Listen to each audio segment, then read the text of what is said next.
حضرت عمر بن عبدالعزیز رحمہ اللہ۔ اچھا مجھے ذرا یہ بتائیں کہ ہمیں تھوڑی سی غلط فہمی ہو گئی تھی کہ ہم نے پچھلی بار ہم نے کہاں پہ ختم کیا تھا، تو رات کو بھی اس پہ تھوڑا سا وہ رہا کہ سلمان بن عبد الملک کے حالات بیان ہو گئے تھے یا نہیں۔ سلمان کا تو میں خیال ہے پورا کر چکے تھے، اسی طرح ہے نا، اور حضرت عمر بن عبدالعزیز کا رہ گیا۔ جی ٹھیک ہے بس۔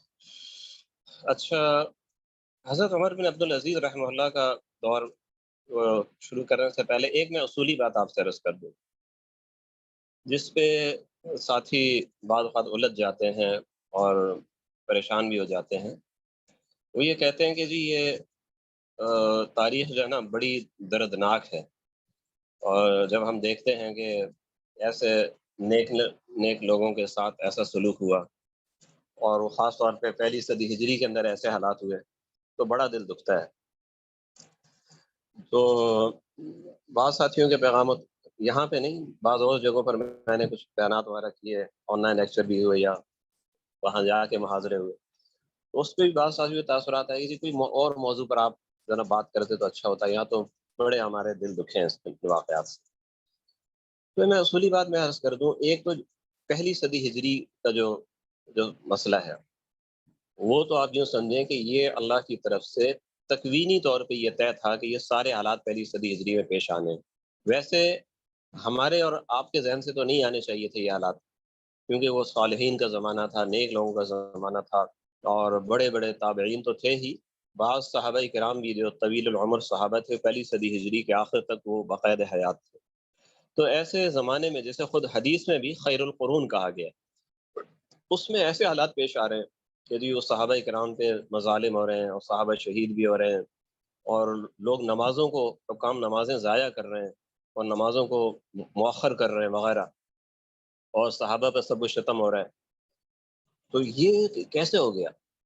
اب یہاں پر جو اصل چیز سمجھنے کی ہے کہ اللہ تعالیٰ چاہتے تو 200-300 سال تک بالکل ہی خیر کا دور ہوتا، نیکی نیکی ہوتی، بالکل اللہ کے لیے تو کوئی مشکل نہیں تھا۔ لیکن بات یہ تھی کہ اللہ تعالیٰ نے ہمیں ایک نمونہ دکھانا تھا پہلی صدی ہجری میں، صحابہ کرام اور جلیل القدر تابعین کے زمانے ہی میں، اور وہ جو نمونہ تھا وہ آپ یہ سمجھیں کہ حضرت عمر بن عبدالعزیز رحمہ اللہ پر آ کے وہ مکمل ہوتا ہے۔ صحابہ کی حیات کے لحاظ سے تو حضرت عبداللہ بن زبیر پر مکمل ہو جاتا ہے، سیاسی قیادت ختم ہو جاتی ہے۔ اور ویسے اگر آپ دیکھنا چاہیں صحابہ کے علاوہ بھی، تو حضرت عمر بن عبدالعزیز کے دور پر وہ پورا نمونہ سامنے آ جاتا ہے، اور ہر قسم کے مسائل میں، ہر قسم کے حالات میں کام کرنے کا طریقہ سامنے آ جاتا ہے، اور بدترین حالات بھی ہمارے سامنے آ جاتے ہیں، کس طرح اس میں انسان نے کام کرنا ہے۔ تو یہ تو خاص پہلی صدی ہجری سے متعلق بات ہوئی۔ باقی یہ اصولی بات ذہن میں رکھیے گا کہ تاریخ جو ہے وہ ہماری پسند اور ناپسند کا تو نام ہے نہیں کہ ہم واقعات کو بدل دیں۔ جس طرح ایک انسان کے زندگی کے اندر جوانی بھی ہوتی ہے، اور بڑھاپا بھی ہوتا ہے، خوشی بھی ہوتی ہے، غم بھی ہوتے ہیں، نیکیاں بھی ہوتی ہیں، برائیاں بھی ہوتی ہیں، غلطیاں بھی ہوتی ہیں، کارنامے بھی ہوتے ہیں۔ تو اسی طریقے سے جب ہم مختلف اسلامی سلطنتوں کے حالات پڑھتے ہیں، جیسے ہم دولت امویہ کے حالات پڑھ رہے ہیں، پھر آگے دولت عباسی آئے گی، دولت عثمانیہ ہے، اس طرح اسپین کی اسلامی حکومت ہے، تو ان کو پڑھتے وقت یہ تو ذہن میں رکھیں کہ اچھے برے حالات جیسے ان سے ہمیں مفر نہیں ہے، تو کسی ملک کو بھی مفر نہیں ہو سکتا، کسی حکومت کو بھی مفر نہیں ہو سکتا۔ اور جس طرح ایک خاندان کے اندر اچھے برے لوگ ہوتے ہیں، حکومتوں کے اندر بھی اچھے برے لوگ ہوتے ہیں۔ تو ہمارے لیے تو نصیحت ہے اس میں، جہاں تک یعنی عبرت ہے کہ اچھوں کے حالات سے سبق لیں کہ ان کی طرح کرنا ہے، برے کے حالات سے سبق لیں کہ ویسا نہیں کرنا ہے۔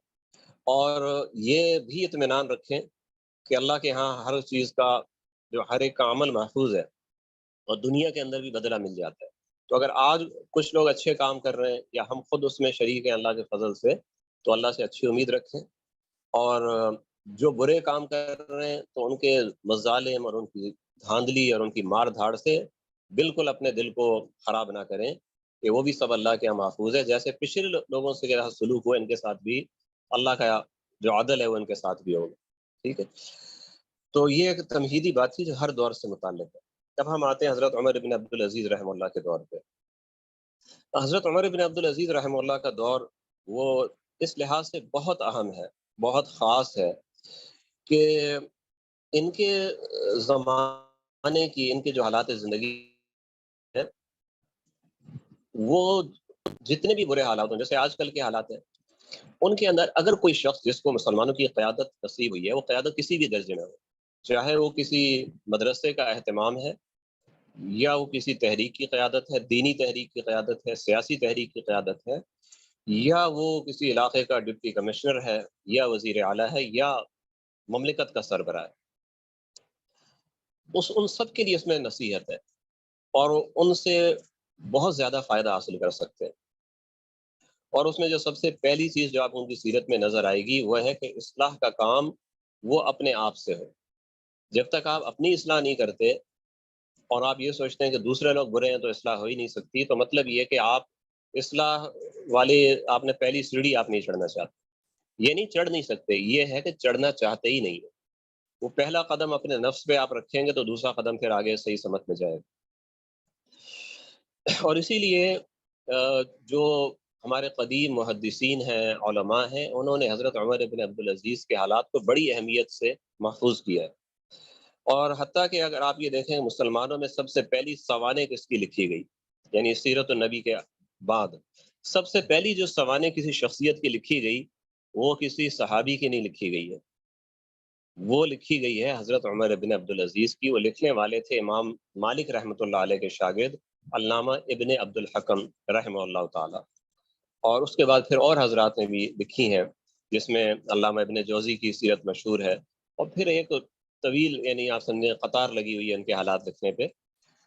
تو آخری زمانے میں، یعنی ابھی قریبی زمانے میں جو کام ہوا، اس میں ایک رشید اختر ندوی صاحب ہیں، ان کی حضرت عمر بن عبدالعزیز کی سیرت اردو میں کافی مشہور ہے۔ ہمارے اشتیاق احمد صاحب مرحوم، ان کی بھی کتاب ہے عمر ثانی کی باتیں، اور حضرت مولانا یوسف الدیانی شہید رحمۃ اللہ علیہ نے جو علامہ ابن عبد الحکم کی جو سیرت عمر بن عبدالعزیز ہے، اس کا اردو ترجمہ کیا، اور بہت پیاری کتاب ہے۔ تو ہم شروع کرتے ہیں بات حضرت عمر بن عبدالعزیز رحمہ اللہ کی جانشینی سے۔ اس حد تک تو میں نے آپ کو بتا دیا تھا کہ ان کے لیے سلیمان نے جانشینی کا پروانہ لکھ دیا تھا، اور سلیمان کی وفات سے پہلے اس پروانے کو سنائے بغیر لوگوں سے بیعت لے لی گئی تھی۔ اچھا، یہ بات ذہن میں رکھیے گا کہ عام طور پہ جب یہ ذکر آتا ہے نا بیعت کا، تو تصور خواہ یوں جاتا ہے کہ حضرت عمر بن عبدالعزیز کی بیعت وہ دمشق میں ہوئی تھی۔ ایسا بالکل نہیں تھا، یہ بیعت ہوئی تھی ترکی میں۔ ترکی کا جو شہر ہے شیخ کوچکت دابق، جو فوجی چھاؤنی تھا جہاں سے آگے محاذ کے اوپر سپاہی جاتے تھے، وہیں پر یہ بیعت ہوئی تھی۔ اچھا، حضرت عمر بن عبدالعزیز جو تھے وہ پہلے سے ان کو کچھ خدشہ ہو گیا تھا کہیں وصیت میرے بارے میں نہ ہو، تو اس لیے انہوں نے رجا ابن حیوہ سے، جو سلمان کے مشیر تھے، ان سے کہا کہ بھئی مجھے یہ خطرہ ہے کہ وصیت میرے بارے میں نہ ہو، تو اگر ایسا ہے تو آپ مجھے بتا دیں۔ لیکن انہوں نے نہیں بتایا۔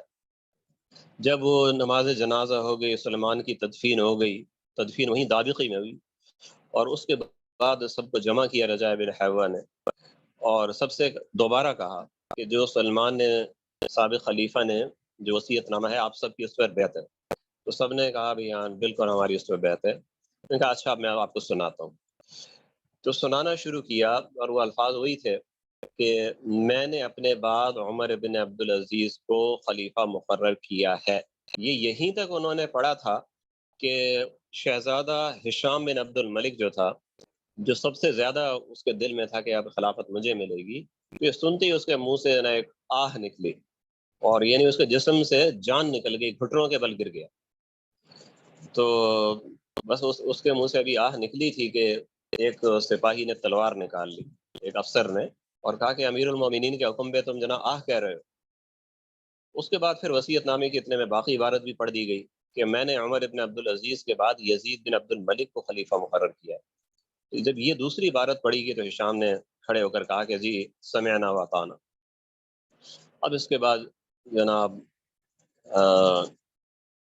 یوں سمجھیں کہ حضرت عمر بن عبدالعزیز وہ جو بنو امیہ کا یا بنو مروان کا جو آئین تھا، ان کی جو رسومات تھی، اس کے لحاظ سے تو وہ خلیفہ ہو گئے.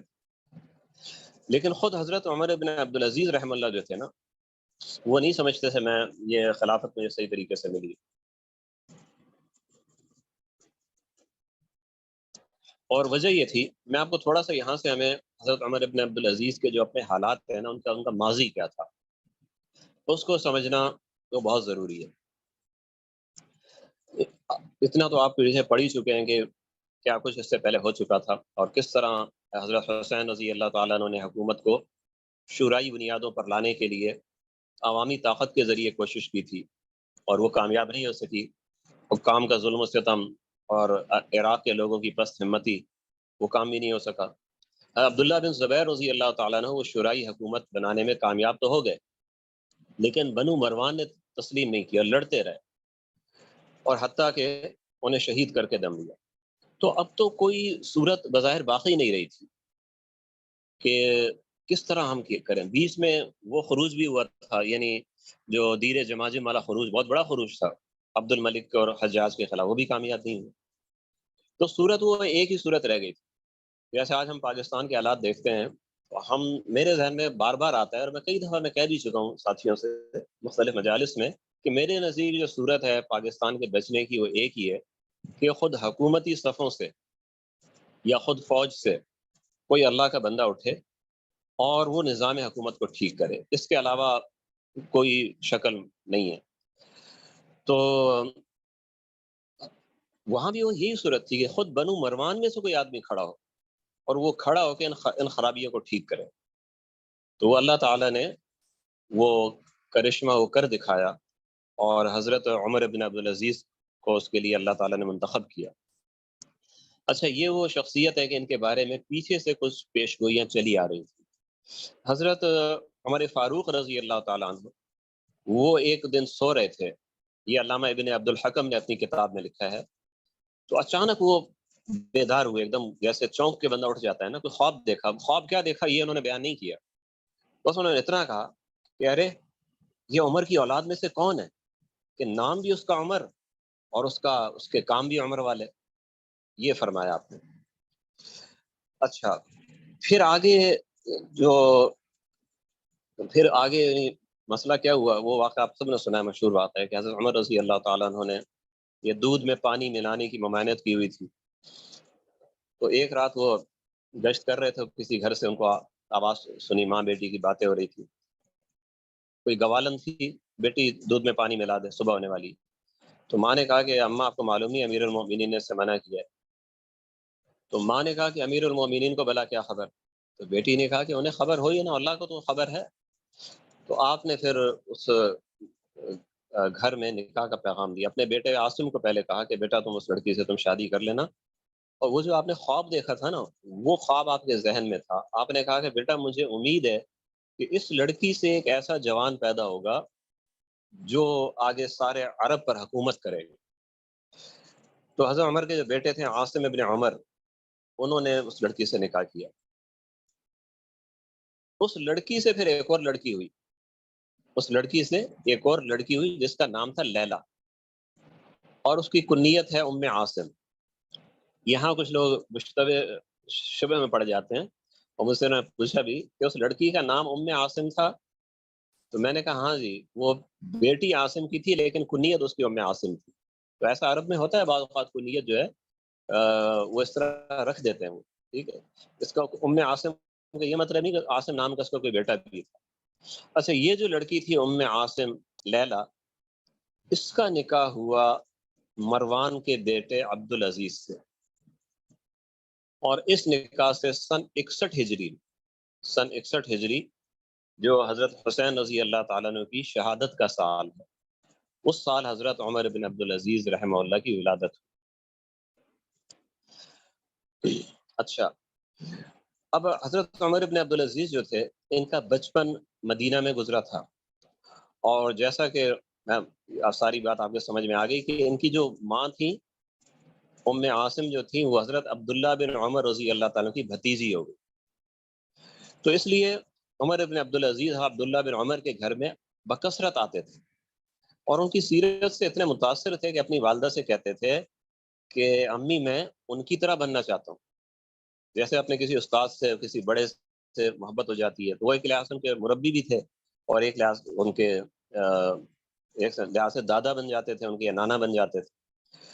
تو رجب سن 65 ہجری میں عمر ابن عبدالعزیز کے والد عبدالعزیز وہ مصر کے امیر بن گئے، گورنر بن گئے. تو اپنی بیوی کو وہیں بلا لیا. لیکن آپ دیکھیں کہ حضرت عمر بن عبدالعزیز کی عبداللہ بن عمر سے آپس میں ان دونوں کی محبت کیا تھی، کیسی تھی کہ بیٹا وہیں پہ رہا. حضرت عبداللہ بن عمر نے عمر بن عبدالعزیز کو اپنے پاس رکھ لیا، اور یہ جو ان کے والدین تھے وہ مصر چلے گئے. کچھ عرصے بعد پھر بیٹے کی یاد ستائی تو بیٹوں کو بھی بلوا لیا. تعلیم و تربیت ان کی بڑی اچھی ہوئی اور بڑی خوشحالی میں، ناز و نعمت میں ہوئی. چھوٹے تھے کہ قرآن مجید کے حافظ ہو گئے. جب 12-13 سال کے ہو گئے تو پھر والد نے چاہا کہ ان کو اعلیٰ تعلیم کے لیے، یعنی تفسیر کے لیے، حدیث کے لیے، اس زمانے کی اعلیٰ تعلیم یہی تھی، تو اس کے لیے میں ان کو کہیں دور بھیجوں. تو عمر ابن عبدالعزیز نے خود کہا کہ ابا جان مجھے مدینہ بھیجیں تاکہ وہاں کے محدثین سے میں استفادہ کروں. تو ان کے والد صاحب نے پھر مدینہ بھیج دیا. اچھا، اب یہ اب زمانہ ہے، یہ آپ یہ سمجھیں کہ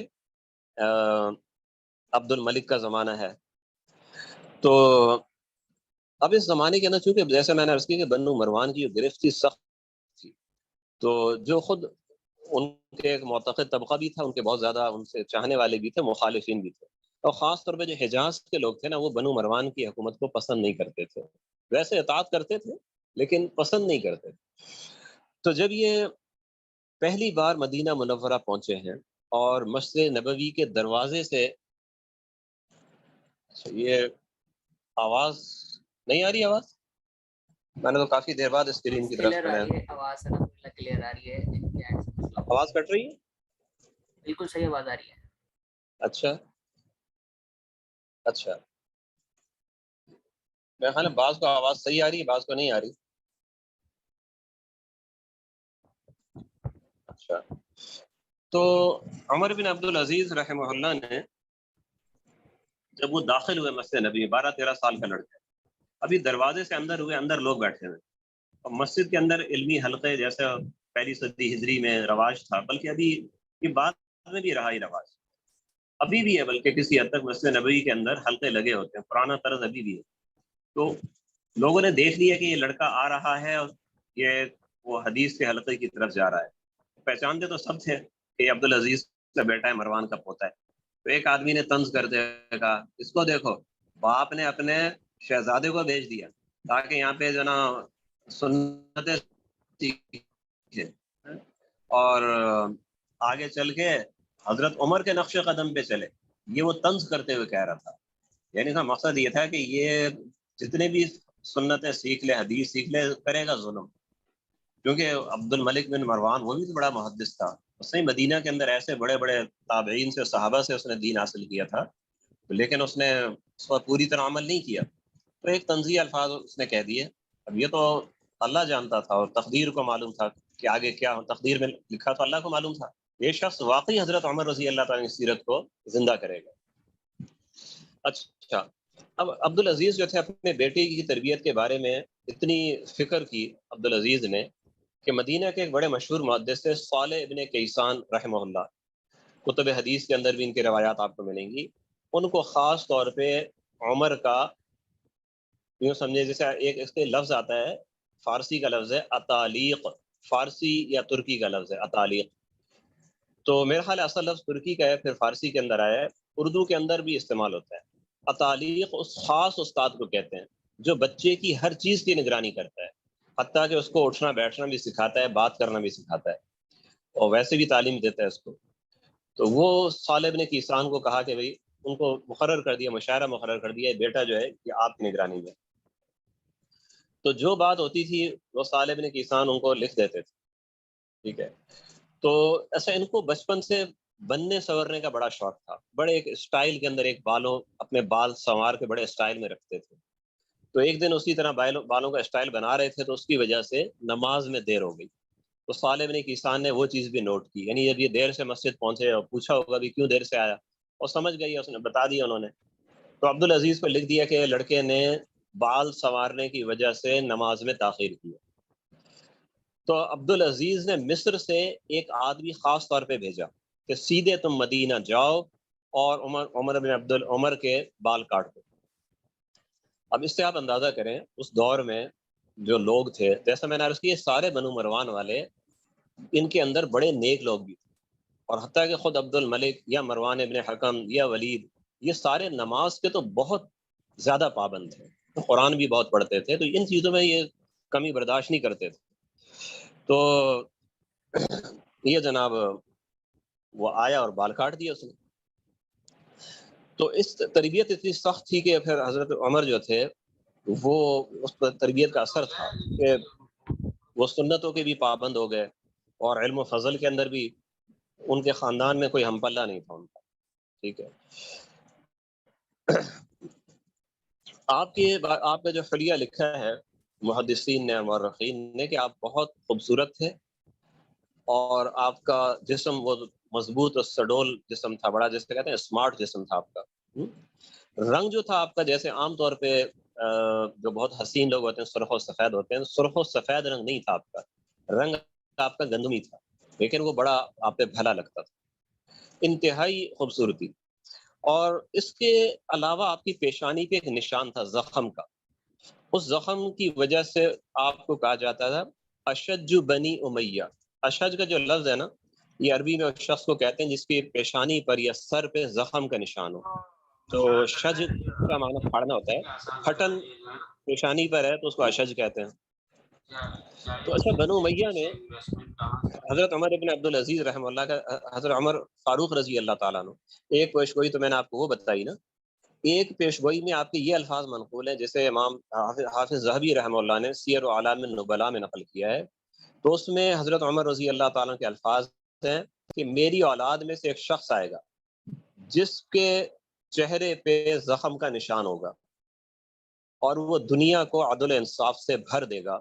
یہ پیشگوئی تھی، خاندان میں چلی آ رہی تھی، حضرت عبداللہ بن عمر کو معلوم تھی، اور عبداللہ بن عمر فرمایا کرتے تھے کہ کاش مجھے پتہ چل جاتا ہمارے خاندان کا وہ کون شخص ہے۔ اب یہ ہوا کہ عمر بن عبدالعزیز جب چھوٹے تھے اور تو ان کو یہ زخم لگ گیا، اور اپنے باپ کے استبل میں داخل ہوئے تو کسی گھوڑے نے یا کسی گدھے نے، جانور نے ان کو لات ماری، وہ لگا ایسا وہ زخم لگا کہ وہ سر پھٹ گیا۔ وہ جب زخم سے خون بہہ رہا تھا تو عبدالعزیز وہ آئے پریشان، تو ان کا جو بڑا بھائی تھا عمر ابن عبدالعزیز کا، اصبغ نام تھا، اصبغ وہ خون بہتا دیکھ کے ہنس رہا تھا۔ تو عبدالعزیز نے کہا بھائی اس کا خون نکل رہا تم ہنس رہے ہو؟ تو اصبغ نے کہا کہ ابو، اشج بنی امیہ کے سارے جو اس کی نشانی ہے، ساری صفات اس بچے کے اندر ہیں، بس یہ پیشانی کا زخم، چہرے کا زخم اس میں نہیں تھا، تو آج تو یہ نشانی بھی پوری ہو گئی۔ تو عبدالعزیز نے ان کا خون صاف کیا اور کہا کہ بیٹا اگر تو ہی اشج بنو امیہ ہے تو بڑا سعادت مند ہے تو۔ تو یہ بھی مطلب یہ بھی ان کی سیرت میں جو ان کے چہرے کے اندر یہ چیز نظر آتی تھی، لیکن اس کی وجہ سے چہرے میں کوئی بدنمائی بالکل محسوس نہیں ہوتی تھی، وہ حسن میں اور اضافہ لگتا تھا۔ 10 سال تک آپ نے مدینہ میں یہ علم حاصل کیا۔ سن 85 ہجری میں والد صاحب کی وفات ہو گئی۔ اب جو ان کے چچا تھے یعنی عبد الملک، اور وہ وقت کا خلیفہ بھی تھا، اس نے دمشق بلا لیا، اپنی بیٹی فاطمہ سے نکاح کرایا، اور شادی میں رخصتی پہ خوب خرچہ ہوا، خوب چراغاں ہوا، اور یعنی اس پہ اتنے اخراجات ہوئے جو مورخین اس پہ لکھتے ہیں کہ کتنا خرچہ ہوا شادی میں، کیا اس کے اندر جناب رنگینی تھی اور رونق تھی اور اس میں جشن تھا، وہ بڑی تفصیلات۔ تو خلاصہ یہ کہ وہ ایک جیسے شہزادہ ہوتا ہے اس کے شایان شان ہوئے شادی کی تقریب۔ اس کے بعد عبد الملک نے اپنے داماد کے لیے ایک قصبہ، حمص کا ایک علاقہ ہے جسے خناصرہ کہتے ہیں، خناصرہ کا والی بنا دی۔ آج کل اگر آپ خناصرہ کو دیکھیں گے تو یہ بہت چھوٹا سا قصبہ ہے، لیکن اس زمانے کے اندر یہ بڑا قصبہ تھا۔ اور اصل بات عبد الملک کی یہ نہیں تھی کہ اس کو میں بڑا عہدہ دوں، وہ مقصد یہ تھا کہ میری بیٹی کے ساتھ یہ عیش و آرام کے دن گزارے۔ تو آپ یوں سمجھے جیسے کسی کو مری کا ڈپٹی کمشنر لگا دیا نا. تو اس لیے وہاں پہ حضرت عمر نے 2 سال گزارے اور وہ 2 سال ان کی زندگی کے سب سے خوبصورت دن. بعد میں بھی ان کو یہ اور ان کی جو اہلیہ ہیں اس زمانے کو یہ کبھی کبھی یاد آ جاتی تھے، وہ دن یاد آ جاتے تھے اور راتیں یاد آ جاتی تھی. اب جناب اس کے بعد عبد الملک کی وفات ہو گئی، ولید کا زمانہ آ گیا. تو ولید نے ان کو مدینہ کا گورنر بنا دیا. آپ سن 87 ہجری میں گورنر بن کے مدینہ پہنچے، اور جیسا میں نے بتایا کہ بہت ناز و نعام کے پلے ہوئے تھے.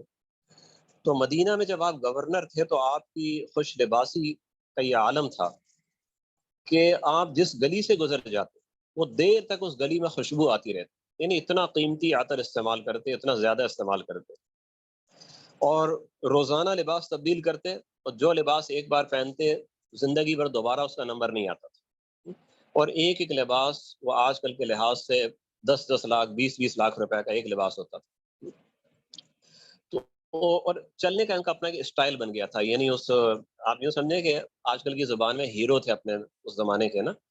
تو چلنے میں خاص ان کا اسٹائل تھا، اور اس اسٹائل کو جو مدینہ کے بچے تھے، بچیاں، وہ اس کو دیکھ کے بڑے خوش ہوتے تھے اور اس کی نقل کرتے تھے.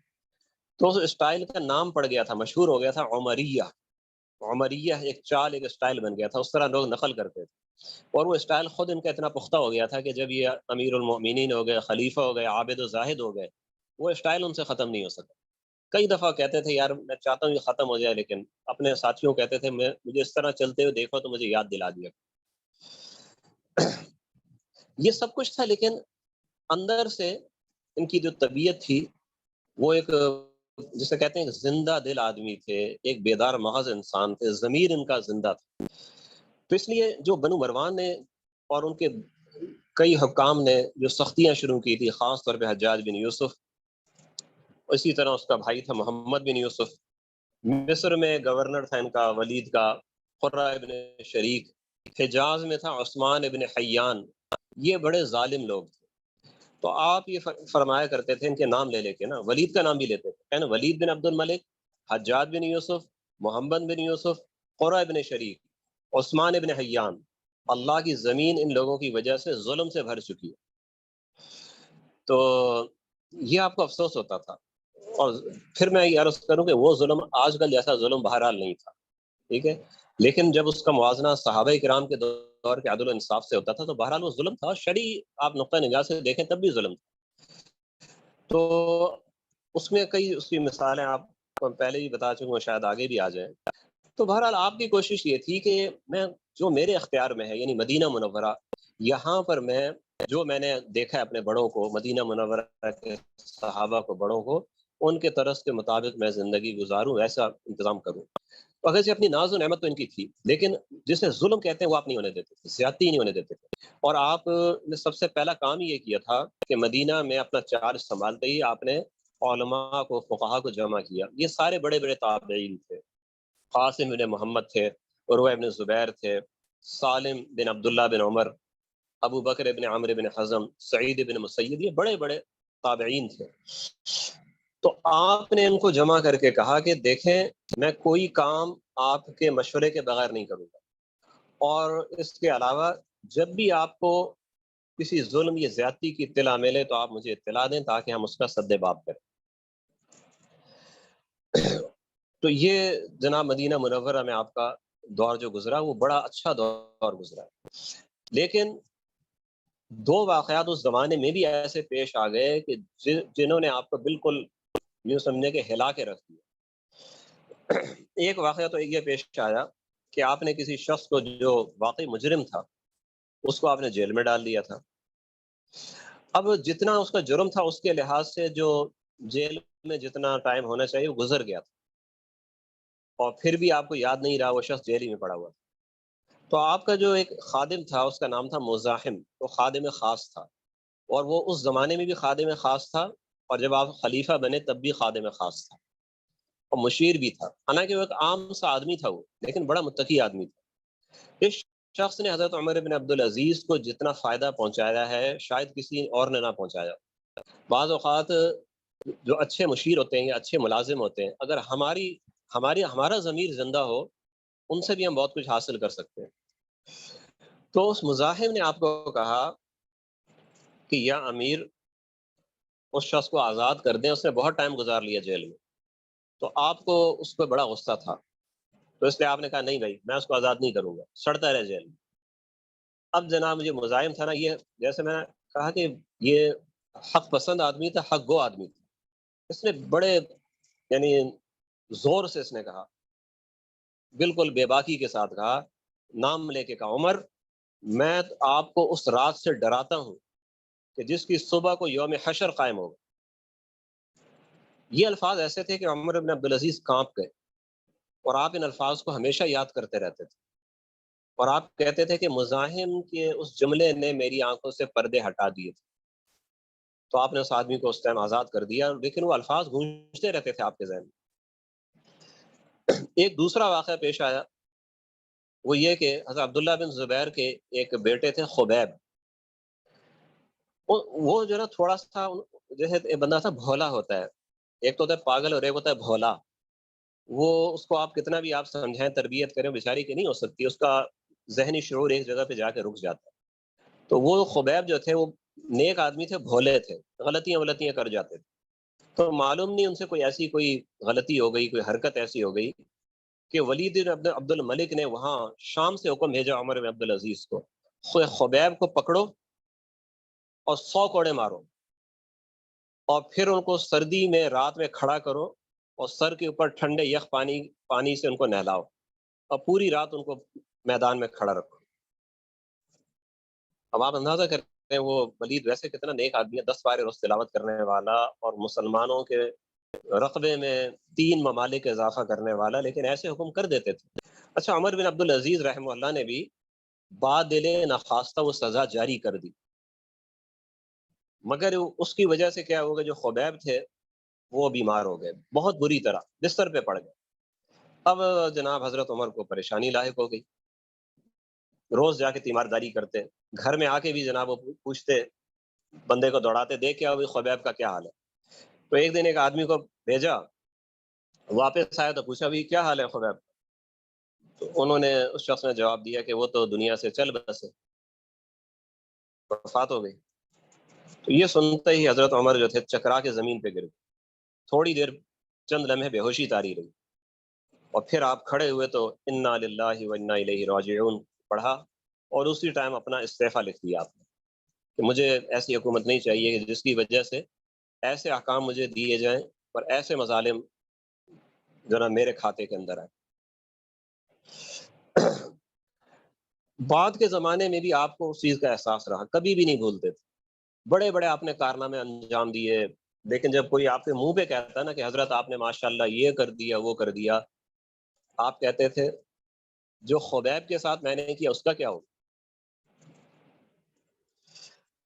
سن 93 میں آپ کو مدینہ کی عمارت سے معزول کر دیا گیا۔ یہ واقع تقریباً قریب پیش آئے ہیں، یعنی مدینہ کی عمارت سے معزول، ایک نے تو آپ نے خود بھی استعفیٰ دے دیا تھا، یہ ایک واقعہ اور پیش آیا تھا، یعنی جن دنوں آپ نے استعفیٰ دیا تھا انہی دنوں حجاج بن یوسف وغیرہ ان لوگوں نے آپ کی شکایات وہاں لگائی تھی شام میں، تو ادھر سے خلیفہ کی طرف سے بھی معزولی کا حکم آ گیا تھا، تو دونوں چیزیں تقریباً ایک ہی ٹائم میں ہوئی۔ تو خلاصہ یہ کہ مدینہ سے آپ روانہ ہو گئے، خلیفہ نہ کہ میرے پاس دمشق آ جائے۔ تو دمشق جب آپ جا رہے تھے تو پلٹ کے آپ نے مدینہ کو دیکھا، چونکہ نبی پاک صلی اللہ علیہ وسلم کی وہ حدیث ہے نا کہ مدینہ کے بارے میں کہ مدینہ زنگ کو اس طرح نکال دیتا ہے جیسے لوہار کی بھٹی، مدینہ جو برے لوگوں کو اس طرح نکال دیتا ہے جیسے لوہار کی بھٹی وہ برے زنگ کو نکال دیتی، تو وہ حدیث آپ کے ذہن میں تھی۔ تو آپ نے مدینہ کو پلٹ کے دیکھا اور مزاحم سے کہا کہ مجھے ڈر لگ رہا ہے کہ ہم انہی لوگوں میں سے تو نہیں کہ جنہیں مدینہ باہر نکال پھینکتا ہے۔ یہ خوف آپ کی طبیعت کے اندر تھا، غلطی آپ سے ہو جاتی تھی شہزادگی کے زمانے میں بھی، لیکن آپ کو احساس ہوتا تھا۔ تو خیر پھر آپ شام پہنچ گئے، ولید کے مشیروں میں شامل ہو گئے، اور وہاں پر بھی آپ جو ہے نا جو تھے، جو حق بات ہے آپ کہتے رہتے تھے، جیسے آپ نے آگے میں آپ کو بتاؤں گا سلیمان کے دور میں کیا کیا، تو ولید سے بھی آپ کہتے رہتے۔ ایک بار آپ نے ولید سے بات کی الگ سے نا کہ امیر المومنین مجھے تخلیہ میں وقت دے. ولید نے ٹائم دے دیا. آپ گئے اور آپ نے کہا کہ دیکھیں اللہ کے نزدیک شرک کے بعد سب سے بڑا گناہ ہے وہ مسلمانوں کا خون بہانا یا کسی بھی بے گناہ کا خون بہانا. یہ شرک کے بعد سب سے بڑا گناہ ہے. آپ کے حکام یعنی اشارہ تھا یہ حجاج بن یوسف اور یہ عثمان ابن حیان وغیرہ ان کی طرف تھا. یہ لوگ لوگوں کو بلا وجہ قتل کرتے ہیں اور آپ کو لکھ دیتے ہیں کہ اس شخص کا جرم یہ تھا. لیکن آپ یاد رکھیں کہ اللہ تعالیٰ تو آپ ہی سے پوچھے گا, گرفت آپ ہی کی ہوگی. اس لیے جتنے بھی حکام ہیں سب کو آپ لکھ دیں کہ کوئی بھی سزائے موت جاری کرنے کا مجاز نہیں ہے, بلکہ جو جرائم ہیں وہ یہاں دمشق بھیجے جائیں اور ہم غور و فکر کر کے یہاں سے جو فیصلہ دیں گے اس پہ عمل کیا جائے. اچھا دیکھیں یہ وہ چیز تھی جو خلفۂ راشدین کے دور سے جاری تھی. آپ پورے خلافت راشدہ کا دور آپ دیکھ لیں, چاروں خلفاء کا آپ دیکھ لیں, آپ کو ایک مثال بھی ایسی نہیں ملے گی کہ کسی گورنر نے کسی آدمی کو قتل کیا. جب بھی کوئی ایسی بات ہوتی تھی یہ طے تھا کہ وہ چیز وہاں دارالخلافہ بھیجی جاتی تھی, یہ شخص ہے, اس کا یہ جرم ہے, امیر المؤمنین فیصلہ فرمائے. تو یہ چیز عمر بن عبدالعزیز اس کو زندہ کرا رہے تھے. ولید جو تھا دیکھیں بذات خود وہ تھا, اس کی طبیعت میں نیکی تھی, مظالم کی وجہ اس کے حکام تھے اور وہ اس کو آمادہ کر دیتے تھے مظالم کے اوپر اور بڑی بڑی باتیں اس کے آگے کرتے تھے. تو اس نے کہا کہ آپ نے بڑی اچھی بات کہی ہے, اللہ آپ کو جزائے خیر دے. یہ کہہ کہ ولید نے وہ حکم لکھا اور تمام گورنروں کو بھیج دیا. اچھا آگے سے جو نائبین تھے بہت سے تو اچھے لوگ بھی تھے, انہوں نے کہا تو بڑی اچھی بات ہے جی, وہ تو پہلے بھی ظلم نہیں کرتے تھے. اور کچھ ایسے جو مظالم کرتے تھے لیکن امیر المؤمنین کے حکم پہ وہ چوں چرا نہیں کر سکتے تھے, انہوں نے بھی جواب دے دیا جی حکم کی تعمیل ہو. مگر حجاج بن یوسف کو یہ حکم جو تھا یہ اس پہ بڑا گرا گزرا. اس کا تو کام ہی یہ تھا, اس کے بغیر اس کو چین کہاں تھا. وہ سمجھ گیا کہ یہ حکم, اس کو تو یوں لگا کہ یہ حکم میرے ہی لیے خاص طور پہ, سب سے زیادہ مظالم یہ کرتا تھا. تو حجاج نے اب جب تفتیش کرائی, اچھا مجھے یہ بتائیں تو تمہید ہی بڑی لمبی ہو گئی اس کا, یعنی جو اب تقریباً پونا گھنٹہ گزر گیا ہے اور ابھی ہم عمر بن عبدالعزیز کی زندگی پر ہی چل رہے ہیں, ابھی دور خلافت شروع نہیں ہوا. تو یہ بتائیں کہ آپ بور تو نہیں ہو رہے اس سے, یا اس کو پھر ہم شارٹ کریں, اس کو نہیں حضرت بالکل چلتا رہے اسی طرح. اچھا تو حجاج جو تھا نا اس کو یہ اصل بہت سی ایسی چیزیں ہیں جو تاریخ امت مسلمہ میں بھی نہیں ہیں, اور وہ ساری یعنی جو میرے ذہن میں آ رہی ہیں میں آپ کو بتا رہا ہوں. میں تاریخ امت مسلمہ کی باتیں بھی آپ کو بتا رہا ہوں, اس کے علاوہ بھی آپ کو بتا رہا ہوں. اور زیادہ تر یہ جو میں آپ کو حالات بتا رہا ہوں یہ دو کتابوں سے لیے گئے ہیں, ایک بلکہ تین کتابیں, سیر و اعلام نبلا اور سیرت عمر ابن عبدالعزیز علامہ ابن جوزی کی, اور سیرت عمر ابن عبدالعزیز علامہ ابن عبد الحکم کی. تو خیر میں بتا رہا تھا کہ حجاج کو بڑا غصہ آیا, لیکن حجاج جو تھا نا چالاک بھی بہت تھا, انتہائی درجے کا چالاک تھا. اس نے کہا یار اب ولید کا تو حکم آ گیا ہے, اس حکم کو میں ختم تو نہیں کر سکتا, تو ولید ہی کو بیوقوف بناؤ, اسی کو کسی طرح دوبارہ اسی جگہ لے کے آؤ کہ ہمیں مظالم کی اجازت دے. تو حجاج نے تلاش کیا, تو ایک دیہات اس نے کہا بھی اپنے خاص بندوں سے کسی خارجی کو تلاش کرو, خارجی کو تلاش کرو جو بڑا ہی بدتمیز قسم کا ہو. تو انہوں نے تلاش کیا, تو ایک خارجی بڑا مشہور تھا بدتمیزی میں, اکھڑ پنے میں, گنوار پن میں, اس کو تلاش کیا, اس کو لے آئے. تو حجاج نے بہت سے بندوں کو کھڑا کیا اور سب کے سامنے پوچھا بتاؤ یزید کے بارے میں تمہارا کیا خیال ہے. خارجی نے یزید کو وہ گالیاں دی کچھ حد نہیں.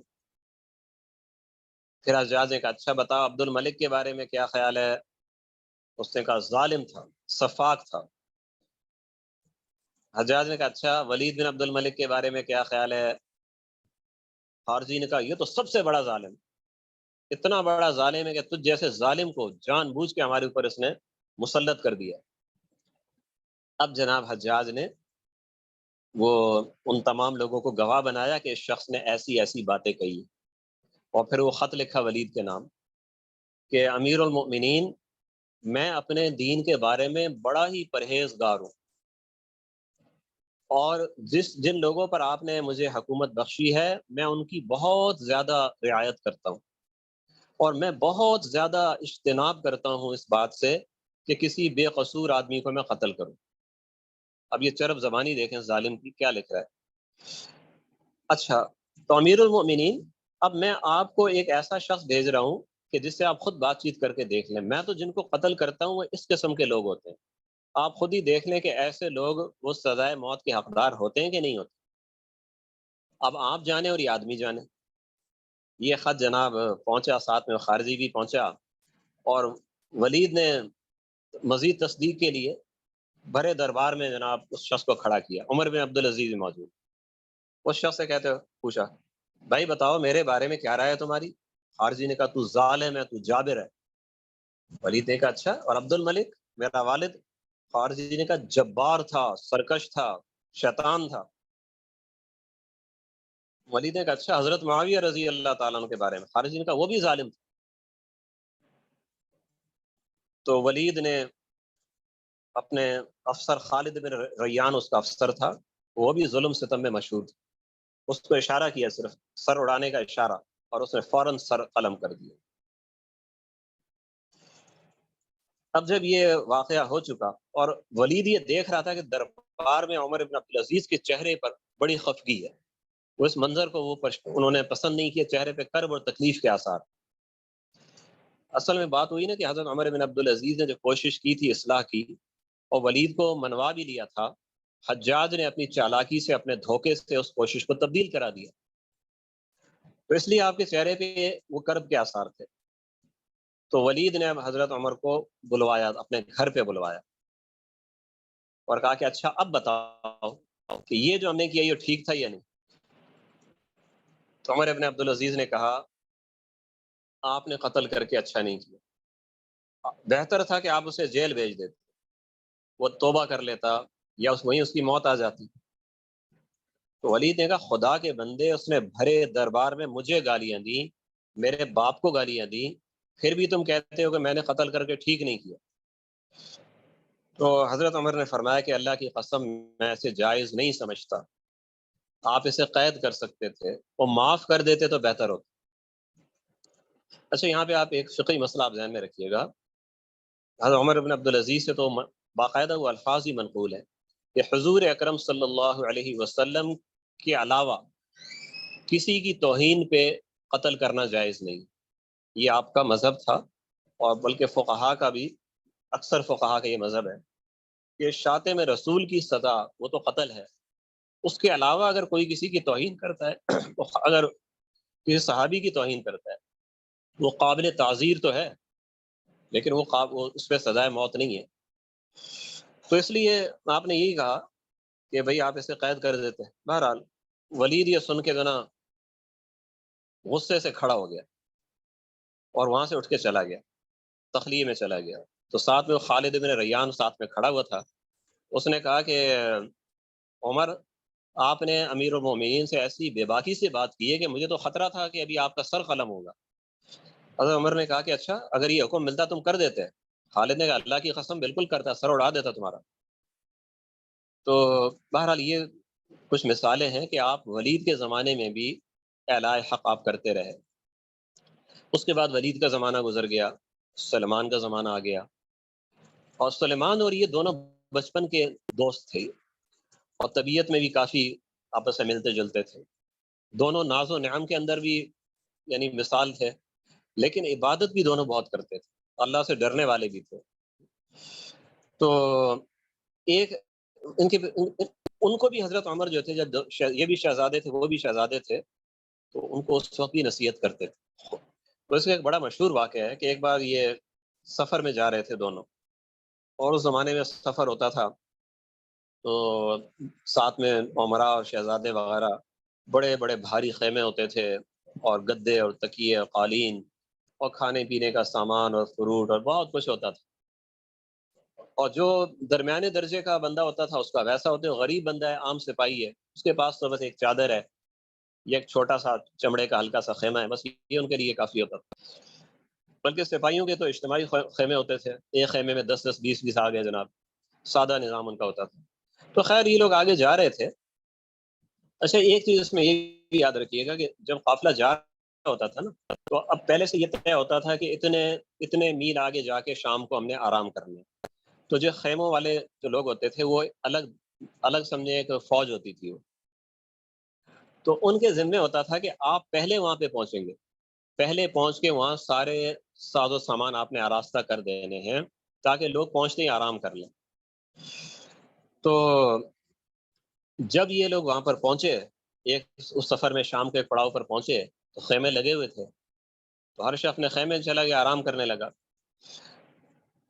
تو کچھ لوگ ایسے تھے لیکن بعض کے خیمے آنے میں دیر بھی ہو جاتی تھی، وہ لوگ کھڑے ہو جاتے تھے، انتظار کرتے ہیں ہمارے خیمے کب آئیں گے نا۔ تو حضرت عمر رضی اللہ رحمہ اللہ یہ منظر دیکھ رہے تھے کہ بھئی جن کے خیمے آ گئے ہیں وہ لوگ لیٹ گئے ہیں، آرام کر رہے ہیں، جن کے خیمے نہیں آئے وہ کھڑے دیکھ رہے ہیں، کبھی کسی ٹیلے پہ چڑھ کے دیکھ رہے ہیں بھائی کب آ رہا ہے ہمارے ساتھی خیمے لے کے۔ حضرت عمر ایک کونے میں چلے گئے اور رونے لگے۔ تو سلمان کو فکر ہوئی کہ یار میرا دوست کہاں چلا گیا، نظر نہیں آ رہا۔ تلاش کیا، گھوم گھوم کے دیکھا ایک درخت کے پیچھے بیٹھے ہوئے رو رہے ہیں۔ سلمان نے پوچھا بھائی کیا ہوا؟ نہ رونے کا کون سا موقع ہے، آئیں آرام کریں۔ تو آپ نے کہا امیر المؤمنین مجھے قیامت کا دن یاد آ گیا، یہاں جس نے سامان آگے بھیج دیا تھا پہلے اس کو مل گیا، جس نے نہیں بھیجا اسے منزل پہ کچھ نہیں ملا۔ اتنی بات آپ نے کہی اور پھر رونے لگے۔ مطلب تو ظاہر سا کہ آخرت کے لیے ہم تیاری کریں گے تو وہاں پہ کچھ ملے گا نا، ہم کچھ کریں گے تو ہمیں کیا ملے گا۔ ایک بار وہ حج کے سفر میں سلمان سویا ہوا تھا، کہیں آرام کر رہا تھا، تو کچھ مریض وہاں سے گزرے، مریضوں کی ٹولی تھی۔ یہ وہ مریض تھے جنہیں کوڑ یا جزام ہوتا ہے نا، کھال خراب ہو جاتی ہے تو بڑی بری حالت ہوتی ہے ان لوگوں کی، جسم گلنے لگتا ہے۔ ان مریضوں کو پرانے زمانے سے یہ طریقہ ہے کہ ایسے مریضوں کو الگ رکھا جاتا تھا، تو وہ مریض جو تھے ان کو الگ ہی کوئی لوگ لے کے جا رہے تھے، کہیں پہ علاج معالجے کے لیے لے کے جا رہے ہوں گے۔ بہرحال ان کے گزرنے سے سلمان کی آنکھ کھل گئی، ایک دم اٹھا اور جب دیکھا کہ یہ مریضوں کی ٹولی وہاں سے گزر رہی ہے، مجھے خیال ایسا ہو رہا ہے کہ یہ مریض جب جاتے ہوں گے نا تو یہ کوئی گھنٹی ایسی چیز بجائی جاتی تاکہ عام لوگ ان سے خلط ملط نہ ہو، ذرا سائڈ پہ رہیں، تو وہ شور اس قسم کا ہوگا، یا خود قافلہ سالار آواز لگاتے ہوئے ہٹو سائڈ پہ جاؤ بچو، ایسی آواز لگاتے ہوئے۔ بہرحال یہ اٹھا تو غصے میں کہا یہ سارے مریضوں کو روکو یہیں پہ، اور سب پہ جناب وہ مٹی کا تیل ڈال کے سب کو آگ لگا۔ اب یہ سلیمان عبد الملک کہہ رہا ہے۔ اچھا اب دیکھیں عمر بن عبدالعزیز جو تھے ان کو یہ تو پتا تھا ہے میرا بھائی ہے، کزن ہے، لیکن ابھی بڑے غصے میں، ابھی میں اس سے جا کے سیدھا سیدھا کہوں گا ایسا نہ کرو تو یہ اور زیادہ کہے گا ابھی، لیکن اس کو میں نے ذرا حکمت سے اس کو میں نے ٹھنڈا کرنا ہے۔ تو سیدھا اس کے پاس گئے، پہلے ادھر ادھر کی باتیں شروع کی، یہ بات وہ بات کرتے کرتے ایک دم ایک کہنے لگے امیر المومنین کبھی آپ نے ان کوڑیوں کو، ان جزامیوں کو آپ نے دیکھا ہے؟ ان سے زیادہ تکلیف میں کون ہوگا، اعضاء گلے سڑے ہوئے ہیں، کوئی شفا کی امید نہیں ہے، کتنے تکلیف میں امیر المومنین یہ لوگ۔ اللہ تعالی ہمیں ایسے مرض سے عافیت میں رکھے۔ امیر المومنین اگر آپ ان کو کسی دور دراز کے علاقے میں بھیج دیں تو اچھا نہیں ہوگا۔ بس اس کا غصہ ٹھنڈا ہو گیا تھا، اس نے کہا ہاں ہاں ان کو یہاں سے نکال دو۔ تو پھر آپ نے خود جا کے اس افسر کو کہا کہ بھائی ان کو لے جاؤ، دور لے جاؤ، تو یوں ان کی جان بچا لی۔ تو حکمت جو ہے نا، جو بہت بڑی چیز ہے، اگر آپ ایک ہی چیز آپ غلط انداز میں کہتے ہیں تو آپ فائدہ نہیں اٹھا سکتے، اور وہ آپ حکمت کے ساتھ کہتے ہیں تو اپنا کام انسان اس میں کامیاب ہو جاتا ہے۔ ایک بار یہی سلیمان تھا، اور جب خلیفہ بن گیا تو خلافت کے زمانے کا واقعہ، اچھا پچھلا واقعہ جو میں نے بتایا یہ بھی خلافتی کے زمانے کا واقعہ تھا، جس میں اس نے کہا تھا کہ آپ جو ہے نا وہ ان کو جلا دو، یہ خلافت کے زمانے کا واقعہ ہے۔ وہ پچھلا جو واقعہ میں نے سنایا تھا خیمے وغیرہ جو لے کے جا رہے تھے وہ، اور پھر کہا کہ جو پہنچ گیا اس کو سامان مل گیا، جس نے پہلے بھیج دیا مل گیا، وہ بھی خلافتی کے زمانے کا واقعہ ہے۔ یہ اگلا واقعہ بھی خلافت کے زمانے کا ہے کہ جو عمر بن عبدالعزیز کی بہنیں تھیں نا، ان کو خاندان میں جو شرعی وراثت ہے پچھلوں سے ملنی تھی، عبد الملک سے ملنی تھی، تو عبد الملک نے یہ وصیت کر دی تھی کہ بھئی ان لڑکیوں کو وراثت میں حصہ نہیں دیا جائے گا. بالکل ایک غیر شرعی وصیت تھی. اب سلیمان خلیفہ بنا تو عمر عبدالعزیز نے بیچ میں ولید کے دور میں آپ نے اس پہ بات نہیں کی, امید ہی نہیں تھی وہ بات مانے گا. سلیمان کے دور میں آپ نے بات کی اور کہا کہ دیکھیں یہ جو وصیت وراثت ہے یہ اللہ کا حکم ہے, کسی کو بھی اس سے محروم کرنا جائز نہیں. تو جو میری بہنیں ہیں ان کو حصہ خاندان سے ان کا حصہ بنتا ہے, جو حصہ ان کو دیا جائے. تو سلیمان نے کہا چھوڑو بھائی اس بات کو.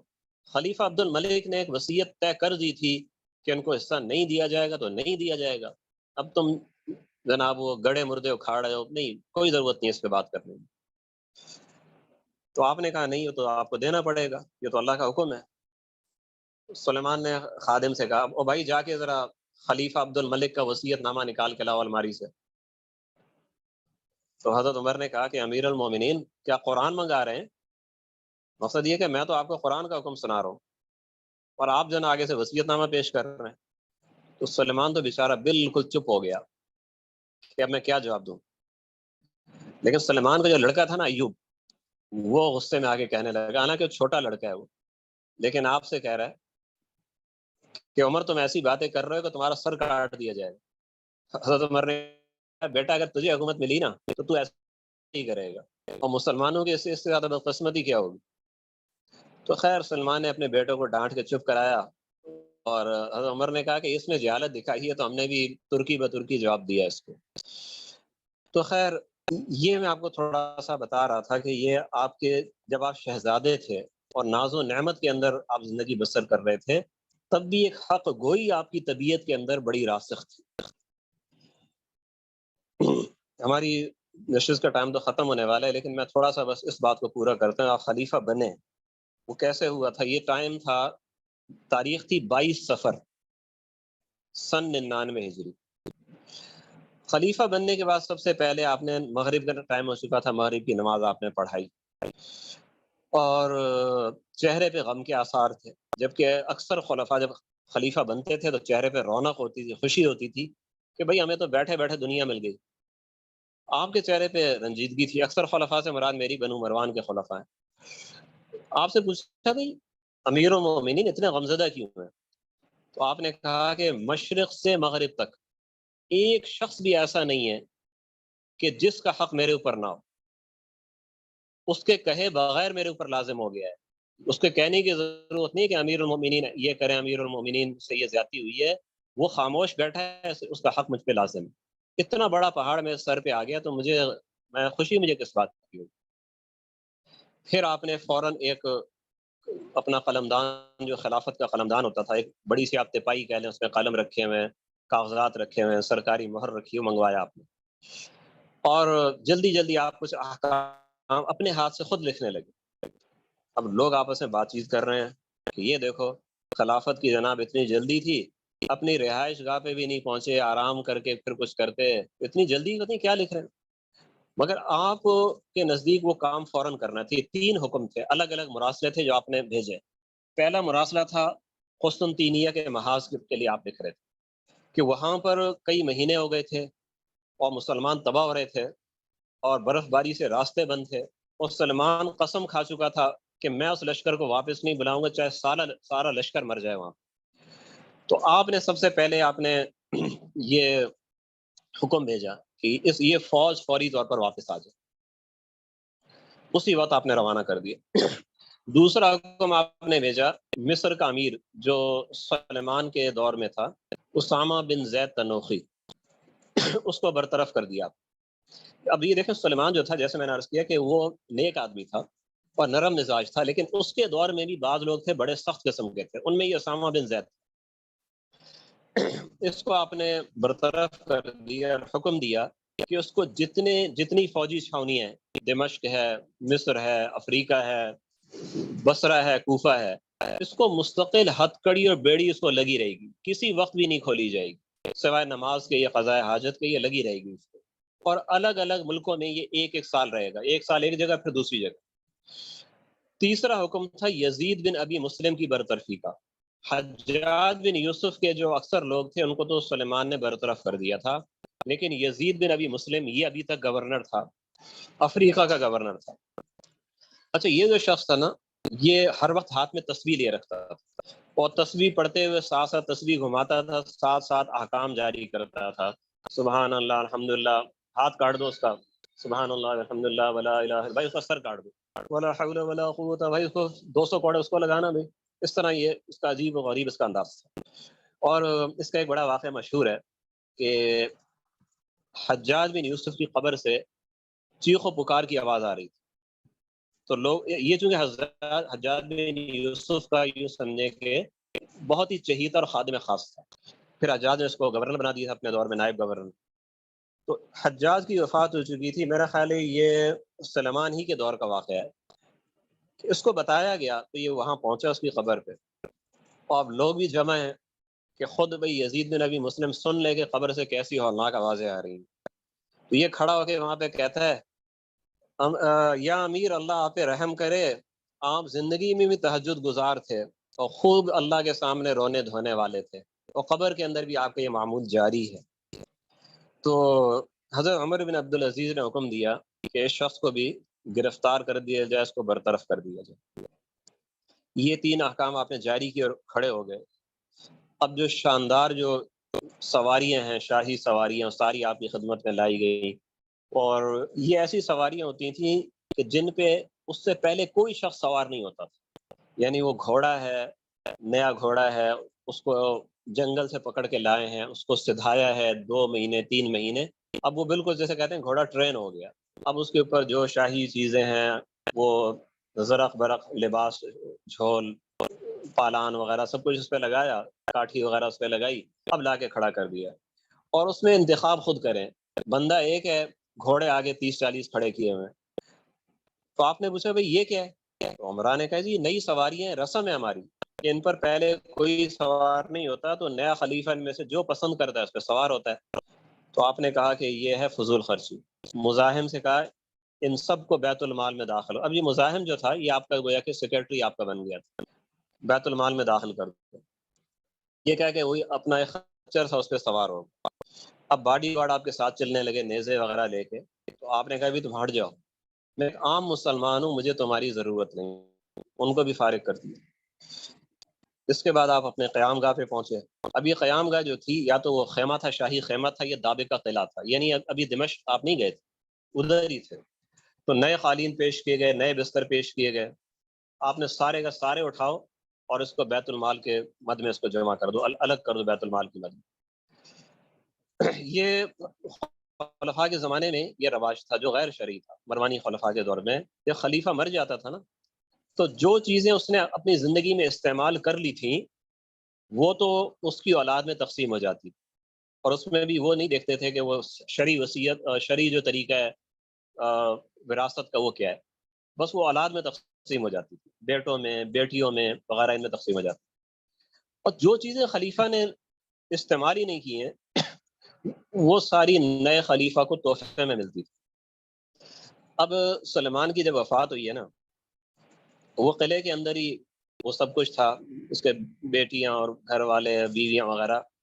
وہ پوری رات انہوں نے اس طرح گزاری ہے کہ سلیمان کا جو بھی سامان تھا، مثلا کپڑے ہیں اس کے، وہ کپڑے پہنتے اتارتے پہنتے اتارتے، اس کی خوشبوئیں ہیں وہ تھوڑی تھوڑی خوشبوئیں سب لگا رہے ہیں.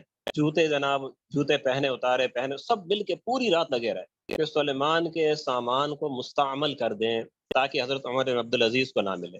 وہ پھر ہم ہی کو ملے گا نا، تو ہم صبح کے ٹائم کہیں گے کہ امیر المومنین کے مستعمل سامان ہے، یہ آپ کے پاس نہیں جائے گا. اس کے باوجود سلیمان کا ذاتی سامان اتنا تھا کہ صبح تک پھر بھی بہت سا سامان وہ غیر استعمال شدہ تھا.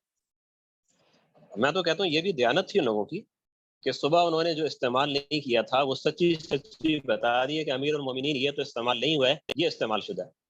آج کل کے ہوتے تو سارے ہی کہہ دیتے جی سارے استعمال شدہ ہے. یہ ہمارا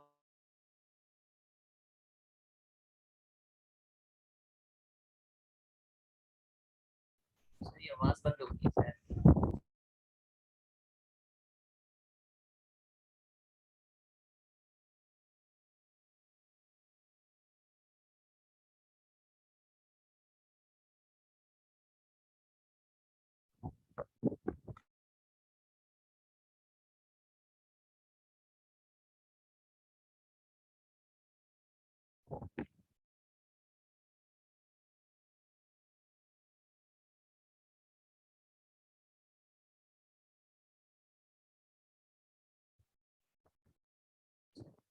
آواز بند ہو گئی ہے.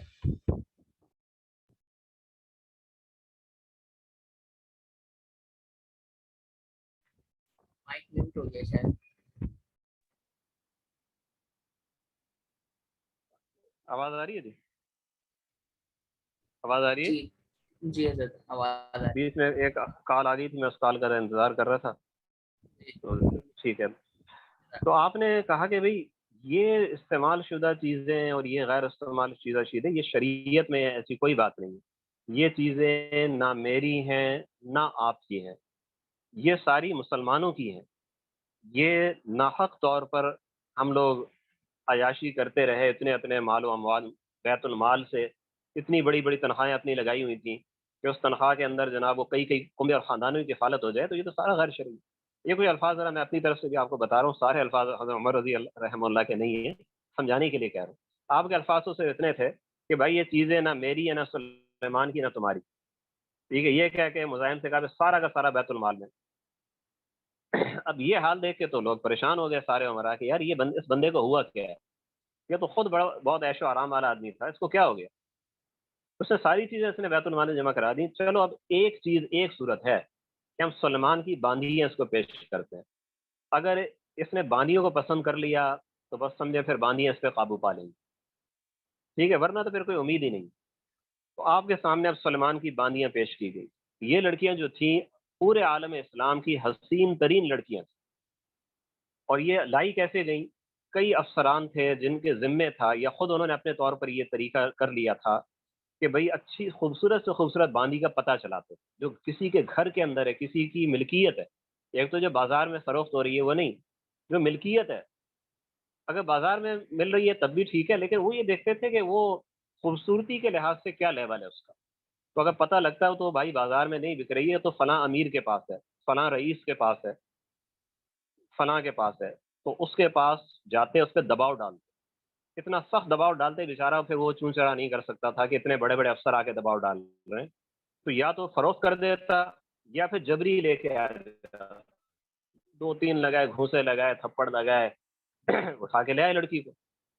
خلیفہ تو خیر نہیں بتاتے ہم کس طرح لے کے آئے، بس یہ کہتے تھے حضور آپ کی خدمت میں یہ بڑی اچھی باندی جناب یہ ہدیہ کی جا رہی ہے. وہ بھی دیکھتے اتنی حسین باندی ہے، کیا تحقیق کرنی ہے، بس خرید کے لائے ہوں گے، رکھ لیتے تھے اپنے پاس. تو حضرت عمر عبد العزیز کو اتنا تو اندازہ تھا کہ کیا کچھ ہوتا رہا ہے ماضی میں. تو جب لڑکیاں آپ کے سامنے آئی ہیں تو آپ نے ہر ایک سے پوچھا نام بتاؤ اور اپنا پتہ بتاؤ، آپ کا کون سا مالک تھا، آپ کو کس طرح لیا گیا ہے، آپ کو قیمت دے کے مالک کی رضامندی سے لے بغیر رضامندی کے. تو معلوم ہوا کہ ان میں سے جو اکثر تھی وہ بغیر رضامندی کے آئیں، اور زیادہ تر کوئی کہاں کی ہے، کوئی جناب فارس کی ہے، کوئی عراق کی ہے، کوئی خراسان کی ہے، کوئی وسط ایشیا کی ہے. آپ نے ہر باندی کو اس کے اصل مالک کے پاس روانہ کر دیا، ساتھ میں آدمی بھیج دیے اس کو پہنچا کے اس کے گھر. جب یہ حالت دیکھی بنو مروان کے عمراء نے، پھر وہ کہنے لگے یار اس شخص پہ کوئی داؤ نہیں چل سکتا. بلکہ آپ کی جو ذاتی باندیاں تھی آپ نے ان سے بھی کہہ دیا کہ دیکھو مجھ پہ اللہ تعالیٰ نے ایسی ذمہ داری ڈال دی ہے کہ اب میں تم پہ توجہ ہی نہیں دے سکوں گا. تو جس نے رہنا ہو میرے ساتھ رہ سکتی ہے، اور جو جانا چاہے وہ آزاد ہے. تو اس کے بعد پھر یہاں سے جب دابق سے یہ لوگ چلے ہیں واپس دمشق کی طرف، تو راستے میں حضرت عمر ابن عبدالعزیز جو تھے، خناصرہ جب وہ مقام آیا جہاں آپ نے 2 سال گزارے تھے، وہیں رک گئے آپ. اور وہیں پر آپ نے جو معمولی انتظام تھا، یعنی چھوٹا سا قلعہ تھا اور چھوٹی سی عمارت تھی، وہاں پر بھی آپ نے قلعے میں قیام نہیں کیا، بلکہ وہاں پہ ایک چھوٹا سا کچا گھر تھا، آپ نے اس گھر میں رہائش اختیار کر لی. اور پھر پورے خلافت کے دور میں جو آپ کے تقریباً 2.5 سال بنتے ہیں، وہ زیادہ عرصہ آپ یہیں پہ رہیں، خناصرہ میں رہیں. کبھی کبھی کوئی اہم کام ہوتا تو پھر آپ دمشق چلے جاتے. تو یہ جناب حضرت عمر رحمہ اللہ تعالیٰ کی خلافت کا آغاز تھا. باقی بات انشاءاللہ ہم اگلے سیشن میں کریں گے، اور اس کے لیے میں ذیلی عنوان آپ کو بتا دوں گا انشاءاللہ تعالیٰ. یہ میں تھوڑی تفصیل سے آپ کو اس لیے بتا رہا ہوں کہ میں خود آپ کو بتاؤں، جتنا میں نے اپنے مطالعے کے اندر خلفاء کے حالات دیکھے ہیں صحابہ کرام کے بعد، ان میں سب سے زیادہ متاثر کن، سب سے زیادہ سبق آموز حضرت عمر بن عبدالعزیز کی سیرت. اور اس سے بہت کچھ حاصل کرنے کو ملتا ہے. یہاں پہ یہ نہیں کہا جا سکتا کہ یار وہ تو صحابہ کرام تھے، ان کی حرص کون کرے ان جیسا ہونے کی. یا یہ کہ جناب وہ حالات اس زمانے کے اور تھے، نیکیاں تھیں اور جناب ہر طرف سے سپورٹ تھی ایمان کی اور اخلاق کی. آپ یہ دیکھیں شخص نے کیسے ماحول میں اس شخص نے کام شروع کیا اور کتنی بڑی قربانی دی، اور بالکل ماحول کے الٹ چلتا ہوا یہ شخص کہاں سے کہاں پہنچے. ٹھیک ہے جی، اللہ تعالی ہمیں ان سے سبق حاصل کرنے کی توفیق عطا فرمائے. السلام علیکم. وعلیکم السلام ورحمۃ اللہ وبرکاتہ.